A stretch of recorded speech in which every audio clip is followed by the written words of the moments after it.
Qu'est-ce qui se passe sur les installations militaires américaines de Guantanamo aujourd'hui, en 2022? Rappelez-vous, après le 11 septembre 2001, Guantanamo a occupé dans les mois suivants une place importante dans l'actualité.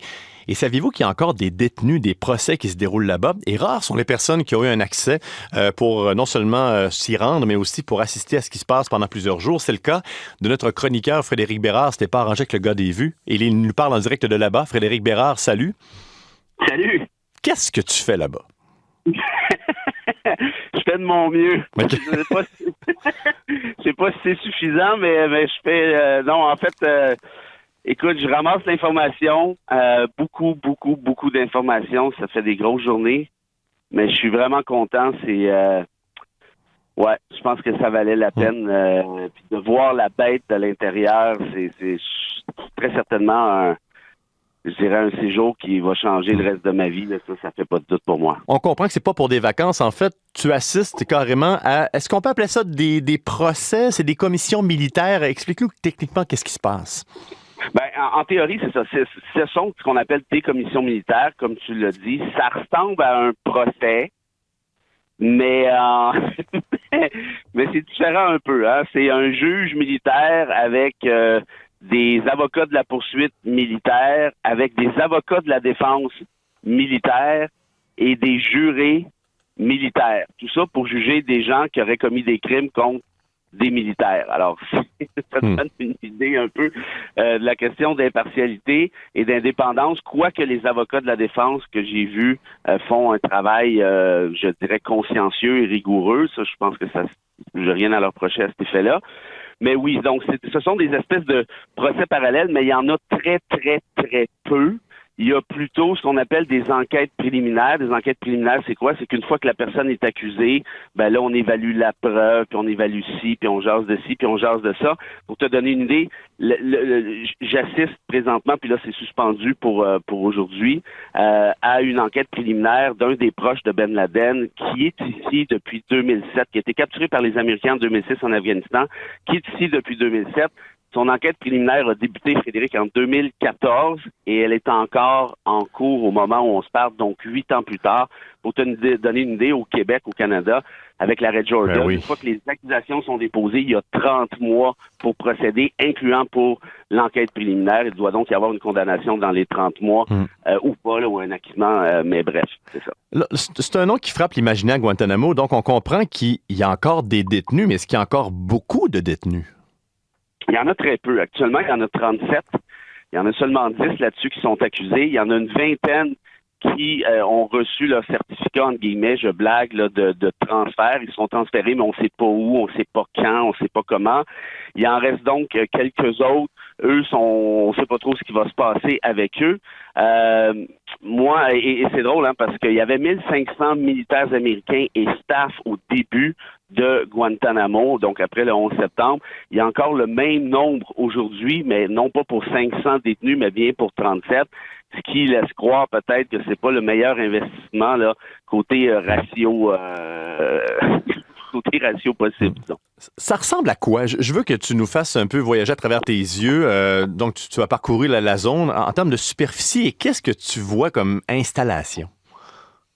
Écoute, moi, je m'attendais à... Parce qu'on n'a pas le droit de prendre de photos, hein, sauf permission spéciale. Je me suis fait fouiller mon cellulaire là, à 2 reprises. Là, ça te donne une idée. Donc, effectivement, moi, je savais pas ce que ça avait l'air. Moi, je m'attendais à quelque chose de gris, de froid, béton armé, et ainsi de suite.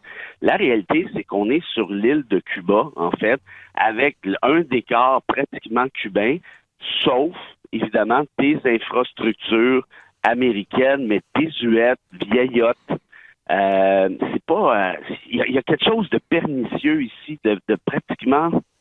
J'ai de la difficulté à trouver les bons mots, Frédéric. Là, je les cherche, j'espère que je vais les avoir un jour, mais il y a quelque chose d'hypocrite. Il y a un peu de dissonance cognitive parce que tu débarques ici, écoute, tu es sur le bord de la mer, il fait beau, il fait chaud, tu dis « OK, wow », mais tu sais très bien ce qui se passe. Par exemple, j'ai visité, j'ai eu cette chance-là, le camp X-Ray, qui est le premier camp où il y a eu de la torture qu'on a construit en quelques heures. Écoute, c'est dans le fond d'un champ de vaches avec des gros barbelés, des cabanes en bois, toutes désuètes.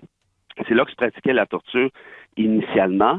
Donc, et en même temps, ils veulent nous montrer, regardez, ça c'est l'école qu'on a construite pour les enfants des militaires, ça a coûté 65 millions, puis on a fait ci, puis on a fait ça, puis blablabla, puis il y a un allée de bowling, puis il y a un subway, puis il y a un gym, puis un mini-pot, bon bref.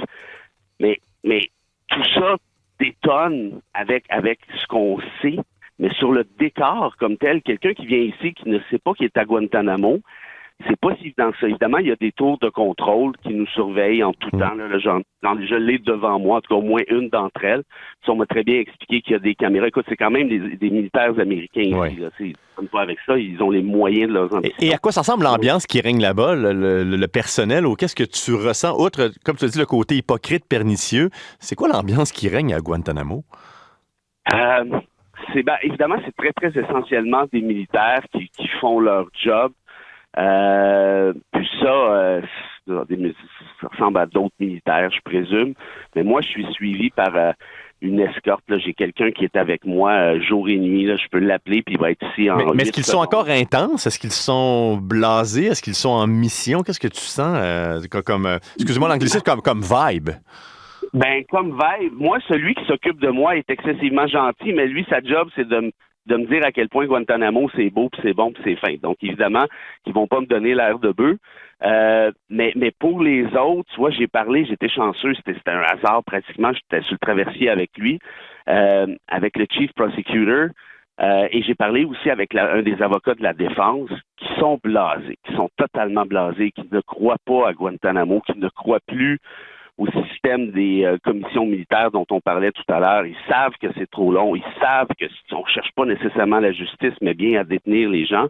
Évidemment, ils ne me l'ont pas dit comme ça, mais le sous-entendu était très, très, très puissant. Donc, la vibe, je te dirais qu'à cette étape-ci, puis évidemment, mon échantillon, j'ai pas parlé aux 1500 personnes qui sont ici, mais mon échantillon est faible, mais reste que je sens qu'il n'y a pas grand monde qui croit très sincèrement à ce qui se passe, à ce qui devrait se passer ici, ou ce qui se passe en fait en réalité. Je pense qu'il y en a plusieurs qui préféraient que ce soit fermé, sauf évidemment, par exemple, l'escorte en question dont je te parle, qui est un militaire dans la soixantaine qui, évidemment, fait sa job de PR, essentiellement. En terminant, Frédéric Bérard, on sait que tu travailles sur un livre qui porte sur l'histoire de Marc Adair qui devrait sortir cet automne. Ça faisait partie de la démarche, mais est-ce que, là, tu es là-bas depuis samedi, est-ce que tu espères encore aller trouver ce que tu es allé chercher là-bas ou totalement maintenant ce séjour a changé et tu vas ramener d'autres choses qui pourraient amener à d'autres choses au retour au Canada? Écoute, je pense que j'ai trouvé le principal pour moi, pour le livre. C'est ceci. Vous savez que moi, j'ai toujours pensé un peu naïvement. J'ai jamais cru au principe des commissions militaires. En droit, c'est pas sérieux, on respecte pas la règle de droit, bon, et tout ça. Mais je suis tombé sur des chiffres ici que j'ai pu faire valider à gauche et à droite pour comprendre ceci. Il y a 780 personnes qui sont passées par Guantanamo depuis le 11 septembre 2001. Sur les 780, il y en a seulement 41 qui ont été accusés. Ce qui veut dire que les autres, là, on les a détenus, on les a torturés, on a laissé ça traîner. Puis à un moment donné, on les a renvoyés. 41 personnes ont été accusées seulement, et des 41, il y en a seulement 2 qui ont été condamnés. T'imagines-tu? 2 sur 780, puis de ces 2-là, il y en a un des 2 qui a été libéré par la suite par un tribunal de droit commun aux États-Unis.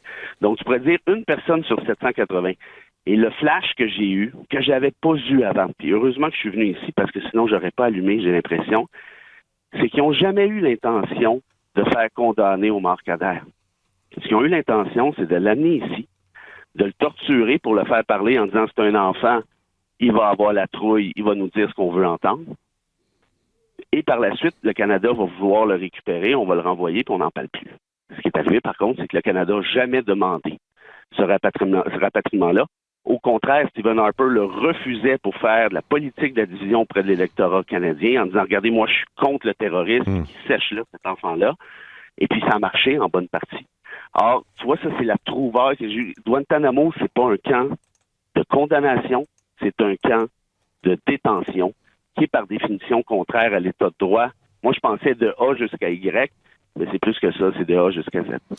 Alors, le séjour se poursuit en espérant que le retour se déroule bien parce que là, on n'est même pas tombé dans les démarches pour se rendre là-bas. C'est toute qu'une aventure. Il y a toujours de l'incertitude dans le monde militaire. Alors, Frédéric Bérard, bonne fin de séjour. On espère te revoir ici au Québec et on a hâte de lire tout ce qui va ressortir de tout ça, tes impressions. Mais merci beaucoup de nous avoir pris le temps de nous parler ce matin. Merci à vous, c'est un plaisir. Puis on se reparle mercredi prochain. On sait pas trop d'où, mais on devrait se reparler. Merci beaucoup. Bye bye. Salut.